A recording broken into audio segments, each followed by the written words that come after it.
ചട്ടി ചൂടായി വരുമ്പോൾ അതിലേക്ക് ലേശം നല്ലെണ്ണ ചേർക്കുക. നല്ലെണ്ണ ചൂടാകുമ്പോൾ കടുകിട്ട് പൊട്ടിക്കുക. ആ കടുക് പൊട്ടി വരുമ്പോഴത്തേക്കും നമ്മൾ ചതച്ച് വെച്ച പച്ചമുളക്, വെളുത്തുള്ളി, കറിവേപ്പിലയും ചേർത്ത് നല്ലപോലെ ഇളക്കുക. അതൊരു ബ്രൗൺ നിറമായി വരുമ്പോഴത്തേക്കും അതിലേക്ക് ചുവന്ന മുളക് പൊടിച്ചത് ചേർത്ത് കൊടുക്കുക. പിന്നെ കുറച്ച് മുളക് പൊടിയും ചേർത്ത് നല്ലപോലെ ഇളക്കിക്കൊണ്ടേയിരിക്കുക. അതിലേക്ക് കുറച്ച് കായപ്പൊടി, കുറച്ച് ഉലുവാപ്പൊടി, കുറച്ച് വിനാഗിരിയും ചേർത്ത് നല്ലപോലെ ഇളക്കുക. മസാല എല്ലായിടത്തും ഒരുപോലെ പിടിക്കണം. അതിനു വേണ്ടിയാണ് നമ്മളിങ്ങനെ ഇളക്കുന്നത്. പിന്നെ അതിലേക്ക് കുറച്ച് നാരങ്ങ, നമ്മൾ നേരത്തെ തയ്യാറാക്കി വെച്ചിട്ടുള്ള നാരങ്ങ ചേർത്ത് നല്ലപോലെ ഇളക്കി കൊടുക്കുക.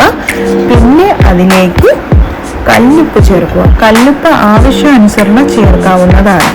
പിന്നെ അതിലേക്ക് കുറച്ച് പഞ്ചസാര ചേർക്കുക. 1 സ്പൂണൊക്കെ ആകാം പഞ്ചസാര. നല്ലപോലെ ഇളക്കി കൊടുക്കുക. നമ്മുടെ നാരങ്ങ അച്ചാർ റെഡി ആയിട്ടുണ്ട്. ഇത് 1 വർഷം വരെയൊക്കെ യൂസ് ആക്കാവുന്നതാണ്. ഓക്കെ.